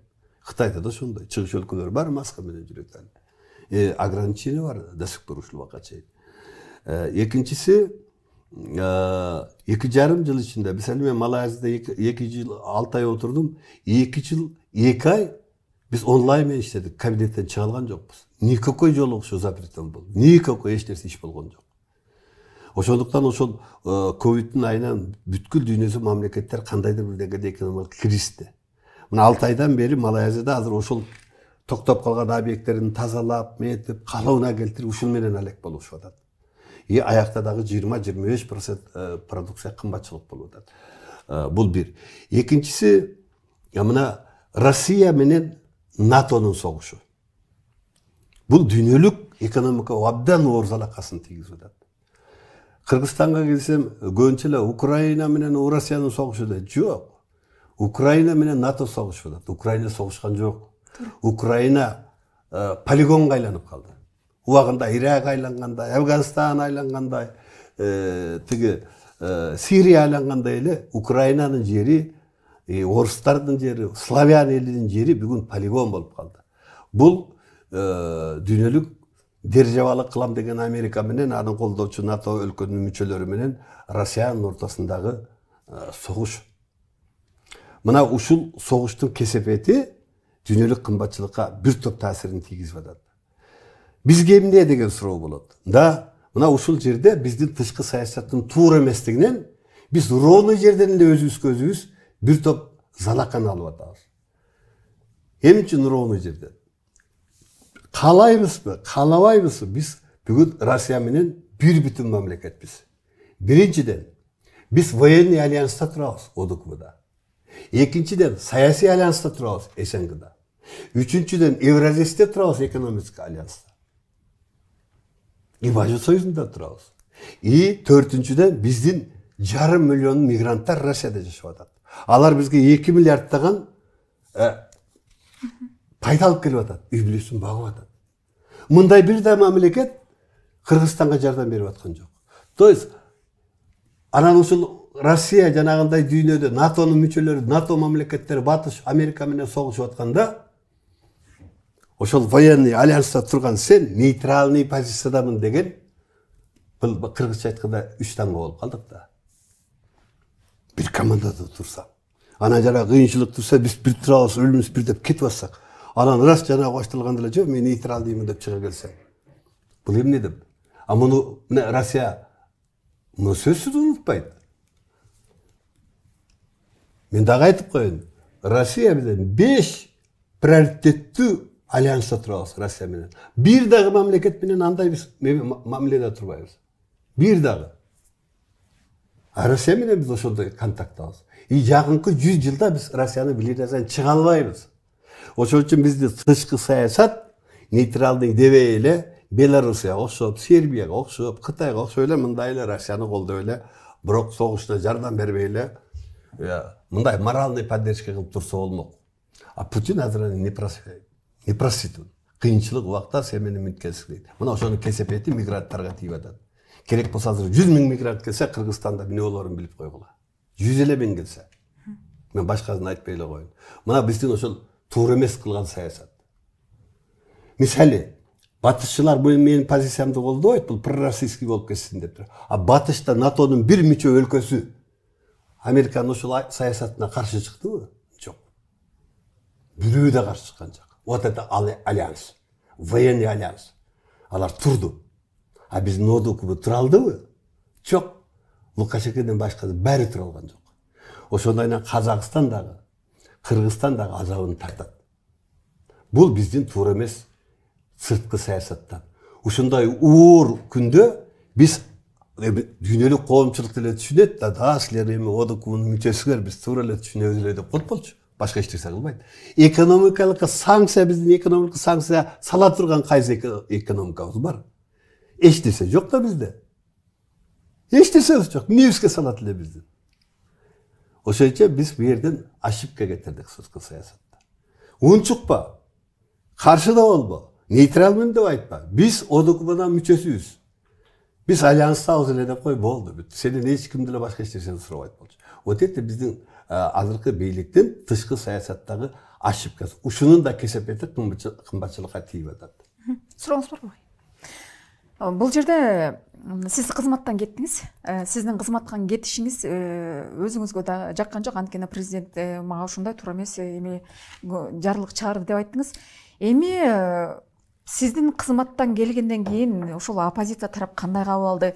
Эми бульдозер байрактар болуп кетпейби? Акыркы патронду кимге кезеп турасыз? Мен эч бир альянстарга кошулайын деген үмүтүм да жок, оюм да жок. Мен өзүмдүн 30 жылдык өзүмдүн жолум бар. Өзүм жүргүзүп келген саясатым бар. Ал позициядан кеткен жокмун. Эми үчүн мен бүгүн айттым. Ушу баатырлардын ичинен эң эле күчтүү баатыры менин оюмча бул Сокемдин баатыры дедим, Атамбаев дедим. Эми үчүн? Бирөөгө жагабы, бирөөгө жакпайбы? Мисалы мага да жакпайт көп поступкалар. Бирок анын позициясынан тайбай тургандыгы үчүн аны сыйлаш керек. Оны саткан жок. Түрмөдө жатса дагы Путин алып барып мына жака жашачы, койчу десе дагы кайра келе берди. Самолет жиберип алып барса дагы кайра келди. Жок, мен Сооронбайдын түйүнө жетем, муну менен күрөшөм. Мына ак үйдөн кууп чыгам деп. Кууп чыкты. Октябрь айында Сооронбайдын ак үйдү ким талкалады? Ушулардын балдары талкалады. Сооронбай кетти ошондайдан. Вот это принцип. Ход бирөөгө жагабы жокпойбу, бол принцип. Тайган жок. Сойку болгон жок, ПКСка кошулган жок. Onu özünün prinsipi menен жашап атат. Нада ушул принципти уважать этиш керек. Мен да ошол сыңарда өзүмдүн позициям бар. Өзүмдүн күрөшүм бар. Мына ошонун бири кумтөр. Ошонун бири коррупция. Ошонун бири ар качандан берге өзүмдүн жеке кыялым бетке чабарлык оройлук мүнөзүм. Билдизор дейсиңерби, байрактары дейсиңерби, мен өзүмдүн ишимди жасайм. Бирок мен бир дагы бир күчкө бирге кошулуп алып жасайын дебейм. Мага бирикчилер өзү эле келет. Бирге турган күчтөр көп. Анткени менде идея бар. Биз идейный бирикме болобуз. Биз Бек дагы идейный бирикме болгон, Кек дагы идейный бирикме болгон, ошол курултай өтүргөндө Тек дагы идейный бирикме болгон. Биз кимдир бирөөдүн кызыкчылыгы үчүн бирикпейбиз. Мына азыр эгер бирге турган болсок, давайте күзүндө коомдук курултай өткөрүү идеясына биригели. Ошондо муногу маселени президенттин 2 жылдык ишине баа берели. Кумтөр маселесин эгер парламент карабаса, биз карайлы. Мына ушул идеяда биргебиз. Сиз көбүнчө ушул революциянын башында туруп келесиз, бирок жыйынтыгында эле четке кагылып каласыз. Ушул көрүнүштөр менен алсак 2020-жылы 8-октябрда Садыр Жапаров менен Камчыбек Ташиевди бата берип так колтургансыз да. Экөө сиздин ушул мээнетиңизди, сиз ошол учурдагы жашыруун аракеттериңизди, акылдарыңызды кабыл алдыбы? 4 октябрдан баштап площадь эл топтола баштады. Мен Сооронбай Шарипович менен контактта тургам. Анткени мен элчи болуп кетип атканда Сооронбай Шариповичке айткам, мен сизди уят кылып коем. Барбай эле коеюнчу дедим. Биз 6 ай переговор жүрдү. Мен кимдирди гана ортого салган жок. Мен бирок барбай жүрдүм. Анткени мен өзүмдүн кемчиликтерин билем. Мен айка барганда деле тилимди мыяка ката албайм. Өз оюмду айтпай кое албайм. Анан мен өзүм көз чөнөнүк болсом, сиз чөнөтүп атсаңыз, анан мен кайра сиз сындап турсам, Сооронбай Шарипович бул туура эмес болуп калат. Мени жөн эле коюңуз деп жүрдүм. Ал мени дайым айтып жүрдү. Ой, азыркы сиздин оозуңузду ким тыят? Сиз белгилүү адамсыз да. Сиздин айтып турганыңыз каерден айтсаңыз деле биз аны эске алабыз. Айта бериңиз. Бирок барыңыз. Анан мен дагы тамаша айттым. Сиз эптеп эле мени бир ссылкага жөнөтүп атасыз да, ошого. Айта бер, бирок конкретный иш кылба, практический иш кылба деген ойду айтып атат окшойсуң. Кааласаң келип практический иш кыл. Мына шайлоо өткөнгөндө мен силер айткан конституциялык реформага барам. Ошондо өзүңүздү чакырам. Ошол реформанын башчысы кылып коем. Мына курултай институт болобу, кумтөр болобу, баардыгын жакшы карайбыз, аягына чекит коебуз. Деп, мына азыр тирүү сурак кылышым десеңер. Анан Ошентип жүрүп эптеп мен уговорил. Бирок бир кетип атканда да айттым. Ай мен этиканы бузуп коембу Сооронбай? Десем буза бер. Мен ошол кишини менен барып алып күпүлдөй берип турдум да, көрсө бул экөө деле чыдайт экен деп ошо менен да күпүлдөп жүрдүм мен бир тамашада. Ну, ошо жанагындай болуп калганда Соке мени чакырды. Биякта ушундай болуп атат, эми оптуу саясатчысыз, келип жардам бериңиз деди. Мен келдим 8-inde, эми түз самолет жок да, тияк мен айланып келгенче 8 болду. 8 күнү Сооронбай Шариповичке жолуктум эртең менен. 7-синде келдим, 8-inde түндө жолуктум. Анан ал киши айтты, мен Россиядан Козак келди, тиги келди, мен азыр мекенчилерге токтолдум деди. Ушулардан премьер-министр коем деди. Кимиз болот өздөрү чечсин деди. Мен сурадым эмне мекенчилерге. Десем ал эзептеп берди. Эми бабанын ишенич жок. Ал менен көз душман болуп калдык. Иш козголгон, ал качып жүрдү. Анан ал Атамбаевден чыга албайт деди. Атамбаев болсо мени өлтүрөм, азам, жанчам минтемеле деп атат деди. Анан башка күчтөр жок деди. Башка күчтөр жок. Орустар болсо толку бабаны айтып атат деди. Мен ошондо карап туруп анан ошойга токтолдум. Той сал өзүн ушкурасын. Түшүндүм, өзүн ушкурасын. Метип атат. Анан ал мекенчилерди өзү колдосо эптеп премьер-министр кылып алганга мүмкүнчүлүгү бар да. Анан сиз дагы айтыңыз деди. Сиздин нүкөлөрүңүз адвокат болуп жүргөнсүз, аларды коргогоңуз деди. Мен коргогом адвокат болгонун билет да. Хорошо барайын деп мекенчилердин офисине бардым. Саат 2-лерде бардым, 8-апрелде барып учураштым, жолуктум, Садырга да түрмөдөн чыкканы менен беттим, камчы отурган экен. Ошол жерден 20-30 ой азыр депутат болуп жүргөн, ген прокурор болуп жүргөн бир топ саясатчылар бар экен. Ишил бар ошол жерде.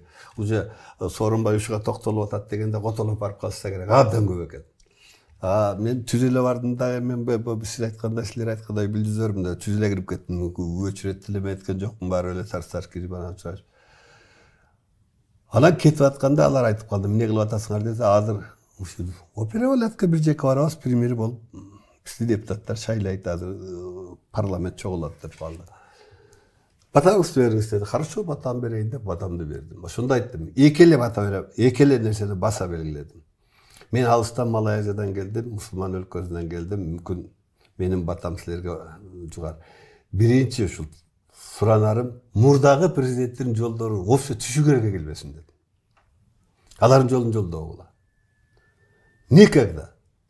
Экинчи, ушул ПКСлардан этият болгула дедим. Алар кантип айланаңарга киргенин билбей каласыңар. Кантип киргенин билбей каласыңар. Анан кантип бузулганыңарды билбей каласыңар. Анан Садырга айттым, азабын тарттың, канча кыйынчылыктарды өткөрдүң. Эч убакта ушул кыйынчылык эсиңен чыкпасын. Сен ушу кумтөр боюнча саясатчы болдуң. Кумтөрдү сен кайра кайтарбасаң, ал кумтөр сенин тактыңдагы чокоюң. Ошонун тогунда сага да ошол жерде айткан, билесиңби? Ал анткени 8-inde менден бат алып барып алган кумтөрдү менен ал канчасы калды билбейм деп кыйшаңдабады. Анан эртеси күнү сен ошо келип айттым, окшойт так ошол жерден. Ал сенин чокоюң деп. Сенин тактыңдагы чокоюң. Кумтөрдү любой сен алышың керек. Сенин тагдырыңа байланыштуу. Ушуну каалайм. Деп анан ак тилек, пак тилек атып бата берип жөнөткөм. Чын факты. Мына ошол бата тийди иш кылып, ошондон баштап иши жылды мына президент болуп отурат.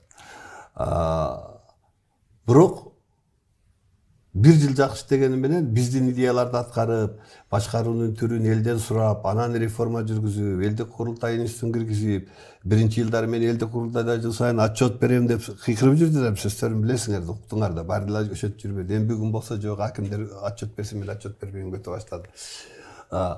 Ошон үчүн биздин идеяны алды, колдоп жүрдүк, и самый главный шайлоо системасын сындырды. То есть үй бүлөлүк жанагы кландардын, байлардын, партияларын кандайдыр бир деңгээлде сындырды. Ошонун кесепетинен азыр бир топ жаш депутаттар бар парламентте, независимый. Мына ушуларды көбөйтүш керек азыр биз. Али эле парламентти жамандай бербей. Оптом чимкириги жок азыр парламентте. Парламентте жаш мелер бар. Жакшы жолго салса, жакшы депутат чыга турган жаштарыбыз бар. Менин оюмча мына акыркы 6 айдан кийин жанагы ПК сайланасына толгондон кийин эски президенттердин жолуна түштү. Кумтөрдү хот уттук эле уттук деп кыйкырганы менен кыргыз эли сүйүнө турган уттук жок ал жерде. Жок. Эч нерсе жок. Анан экинчи кече ушу Баатыр берүүдөгү тоже мына ошону далилдеп атат. Эч качан улуттар аралык жаңжалда, эл аралык деңгээлде мына азаттыкта Европага барып иштеп келген. Бир да кишини герой кылбайт. Это трагедия. Нельзя этого делать. Эгерде сизге сунуш берсечи? Экинчи нерсеси жанагындай кумтөрдү саткан кишилерди кайра келип баатыр кылбайт. Элдин байлыгын чачкан кишилерди. Никогда. Анткени өзү критикалап жүргөн. Өзү жазып жүргөн. Эгерде ошончо эле 10-жылкы улуттар аралык жаңжалга баатыр берем десе, Курсат Асановго бериш керек. Мына ошол киши эки тараптын ортосунда жүргөн киши. Андан ашып кетсе Мырзахматовго берсин. Тоже эки тараптын ортосунда жүргөн киши. Исаковго берсин. Эки тараптын ортосунда жүргөн. Но камчы ал бир тараптын командиры болгон. Экинчи тарап бүгүн обиженный. Как это так? Мисалы, Сампа Сузакты атпайбы? Сузактын эли менен жаллап аттагы өзбек менен кыргызды мен жараштыргам. Камчыларды ошо бир тараптын өкүлдөрүн Маматовун алып келип алып отургузуп, өзбектерди Абдрахман Ажы деген Ажыны Сузактын имамын чакырып отургузуп, анан кийин мен сүйлөштүргөм. Давайте. Тынчтыкка келели. Токтот кылалы. Анан ошондо кыргыз тарабы талап койгон. Сузакта 7 үй биле жатат экен.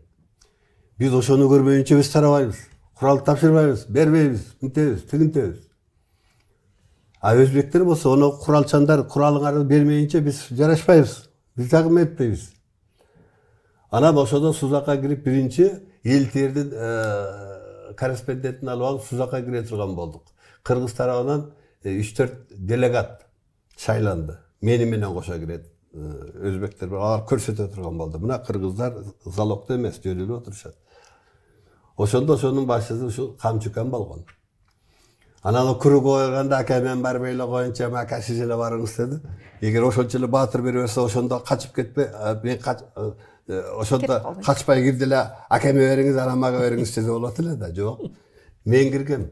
Жалгыз обул прокурорду кошуп, жалгыз киргем өзбектердин арасына. Баары ошол 7 үйлеге барып, жолугуп, эл терден алып, мына кыргыздарга көрсөтүп, мынакей булар. Эч кандай мейт болбу.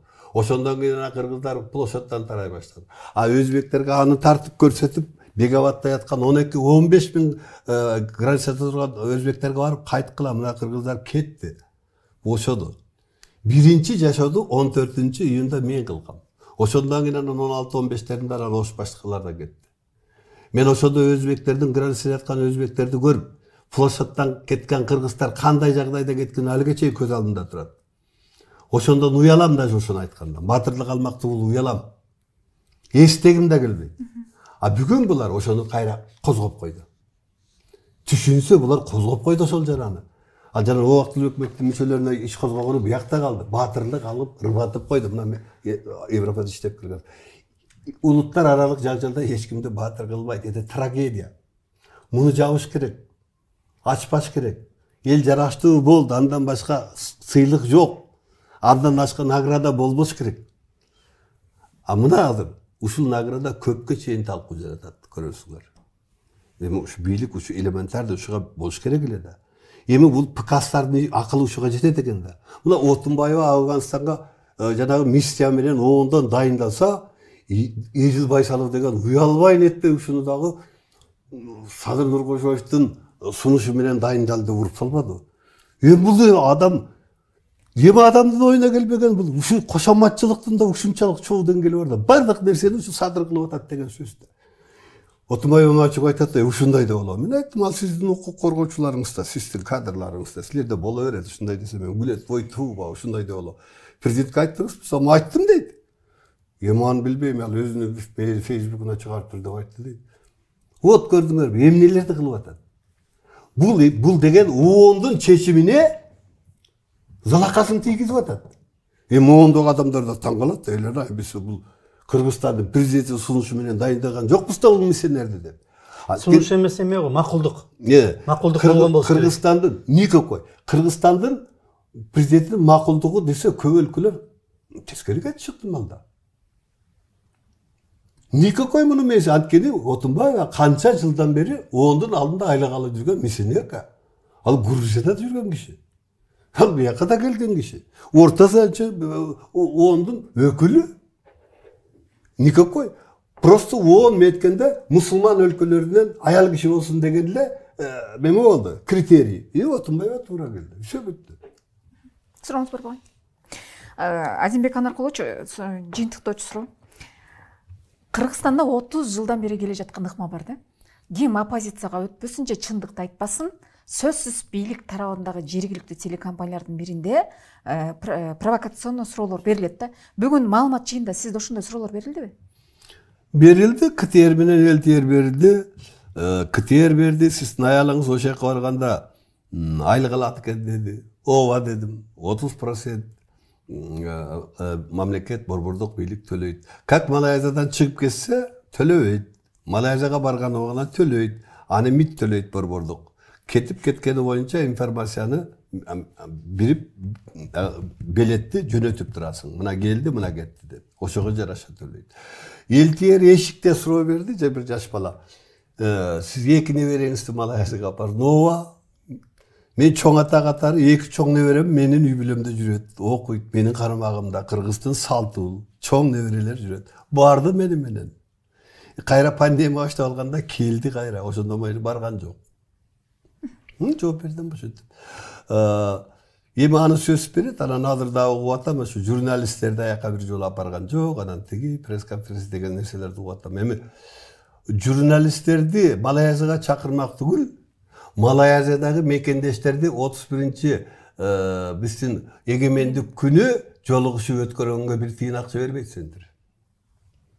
Эгемендик күнү, Ноурус күнү жолукканга, ошол күндөрү биз өзүбүздүн чөнтөгүбүздөн тыйыныбыз, айлыгыбыздан топтоп, диаспоранын анча-мынча тыйындуулардан кичине топтоп анан жолугабыз. Сентер бизге ага акча бербейт. Элчиликтин бир тыйын представительский фонду жок. Малайзиянын элчилигинде мынча представительский фонду бар деп айтсын мейт. Мен жаздым, мына 30 жылдык Малайзия менен Кыргызстандын 30 жылдык дипломаттык мамилелерин түзүлгөнүнө байланыштуу чоң симфозиум болгон жетат. Ушуга кичине акча бергиле ушуну өткөргөнгө. Жок. Болгону $500 берди, тамак ашына кете турган нерсе. Ал эми ошоке выставка симфозиумга коюла турган элементарный бир нерсеге, бир кагазга да акча берген жок. Аргабыз кеткенде уялганыбызга, намысыбызга чыдабай, диаспоранын айрым активисттерине айттым, үйүңдөгү улуттук кийимиң болсо кийип келчи, анан шырдаңың болсо алып келчи. Мен кабинетимдеги илинип турган нерселерди апарып койдум. Манастын сүрөтүн, Бакаятанын сүрөттөрүн, намыс керек да. Ошол жерде ыйлагың келет, Өзбекстандын койгонун, Казакстандын койгонун, Түркменстан, Башкорт, Борбордук Азиянын койгонун көрүп, ыйлагыбыз келет. Ошол диаспоранын башчысы Айгүл Акималиева деген келин дагы айтты, сүрөттөрдү ыйлагым келип атат. Не кыласың? Бардыгы концерт беришти. Не только энагындай көргөзмөлөр, концертин беришти. Бүт нерселерин коюшту. Бийлешти кыздар. Дамбыраларын ойноду. А мен деле ошо план кылгам, бир 3 жакшы кара жоргону бийлеген 3 студентти алып келейин деп. Эми ал студенттер шаардын чекесинде, ошолордун жол киресин төлөп бергилесиз деп төлөгөн жок. Анан каяктагы журналисттерди биз Малайзияга апарабыз. Малайзияга ошол жерден бир киши барыш үчүн азыр через Стамбул же через Дубай барыш үчүн $1300–1700 акча керек. А бизге ошол жанагы 31 август күнүн өткөрөбүз дегенге бир тыйын бербей аткан МИД кайсы журналистке акча төлөп берет? Ким төлөп берет ошол акчага?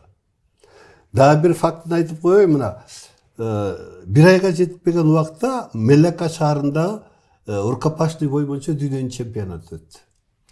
Каяктан болуп калган ошол жерге бир 5-6 биздин спортсмендерибиз барып калыптыр. Рукопашный аяк чакырса керек. Баргандан кийин алар элчиликке чыкты. Биздин гостиницага жаттык эле 3 күндөн бери төлөй турган акчабыз жок.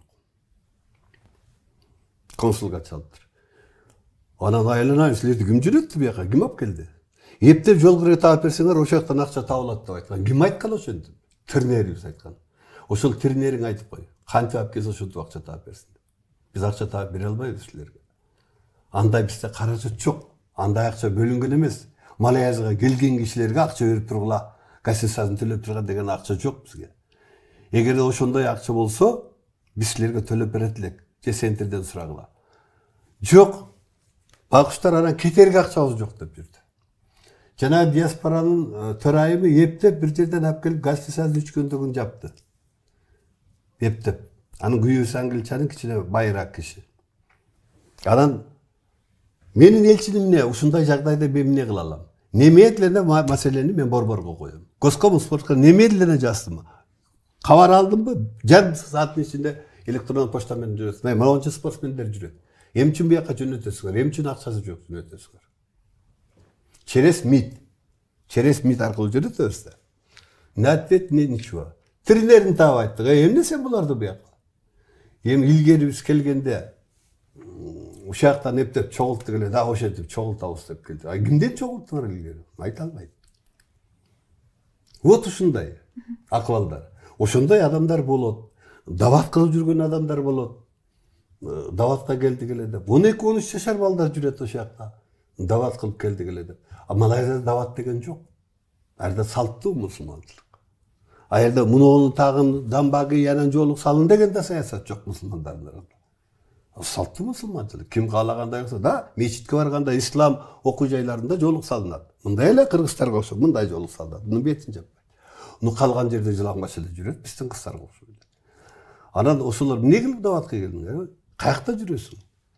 Ой, бир ушул бир белелерде, мечиттерде түнөп жүрүп келет экен. А бияка келет экен, мен Малайзияда мынчай даватта болдум. Эми ушундайлар бар. Булардын даватын ким кылат ал жакта? Түшүнбөйсүң. Келип ооруң ачып, чөнтөгүңдө болгон акчадан курсагын бир абетин алып бересиң, бир ужин алып бересиң, ну башка кыла албайсың да, эч нерсе кыла албайсың да. Кээ бирлер айтат, элчиликке жатып турайын деп. Эми закон боюнча элчиликке жатпайт да. Ал закрытый помещение да. Мүмкүн эмес эке жатканга. Ошону түшүнбөйт. Элчиликке болбойт жатканга, түнөтпөйт. Жок. Ушундайлар болот. Көрсөтүүнүн соңунда сизге эркин микрофон. Рахмат. Эркин микрофонду айттым эле. Кыргыз элине жана кыргыз бийлигине кайрылуу кылдым, мен кыргыз элине кайрылуу кылдым эле, ошону да улантып коеюн.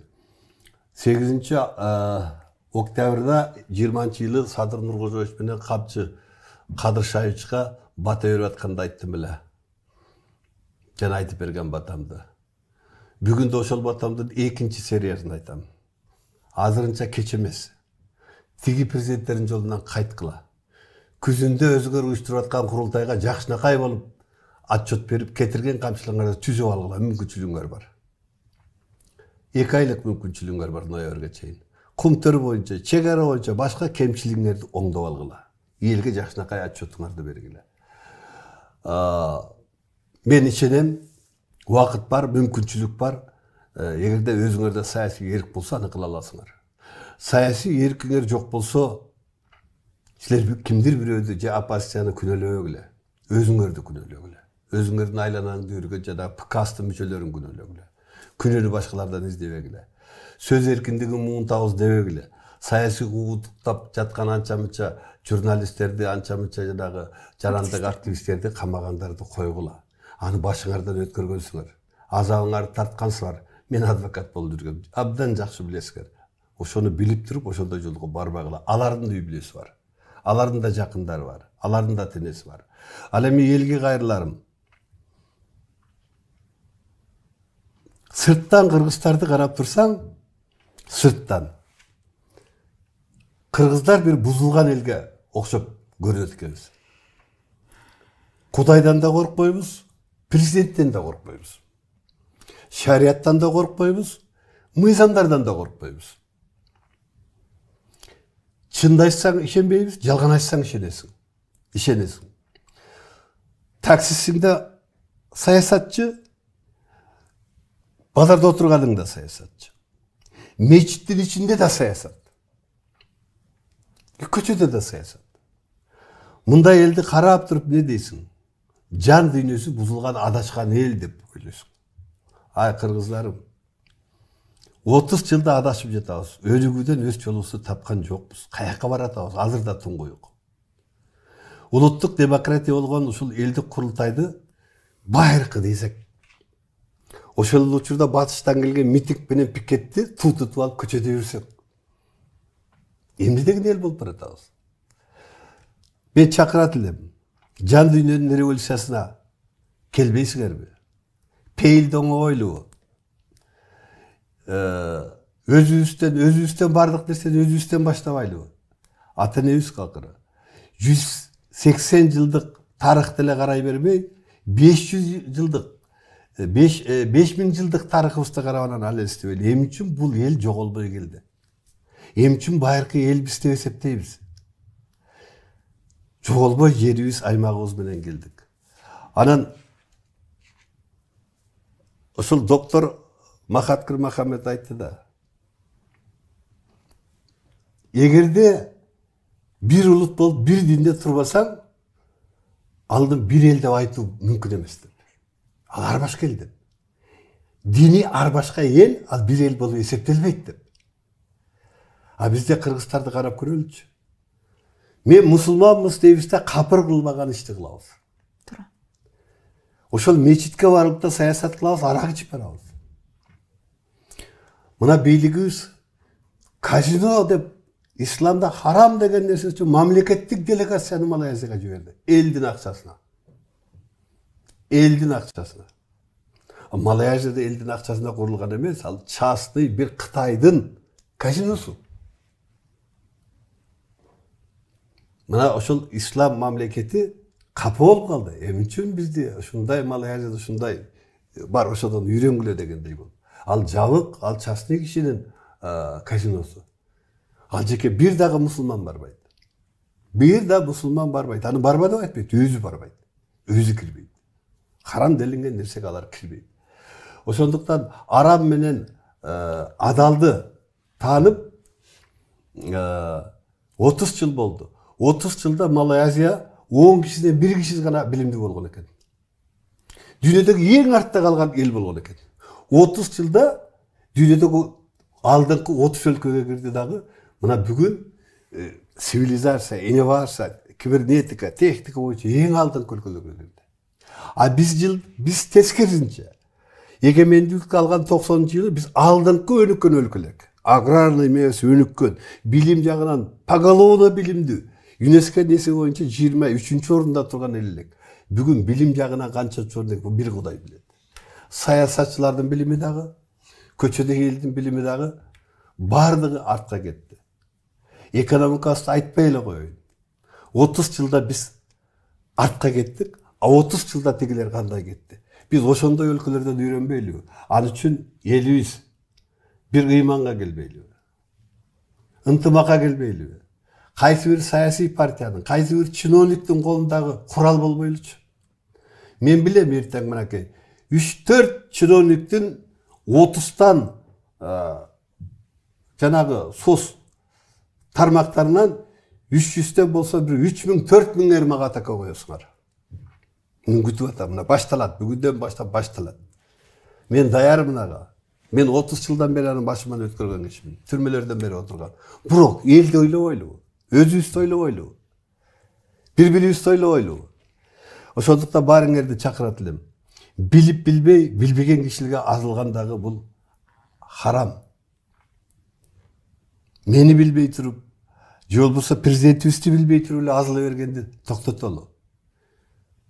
Мен силерди ушу сабырдуулукка, ушул пейилди оңого, жан дүйнөнүн революция кылуусуна чакырам. Бир бириккен эл, ынтымактуу эл, байыркы эл экенибизди далилдей турган убагыбыз келди. Болбосо жок болуп кетебиз. Улут катары жок болуп кетебиз. Ушудан бир коргонолу өзүбүздү сактайлы. Ушуну айтам. Маегиңизге чоң рахмат. Рахмат.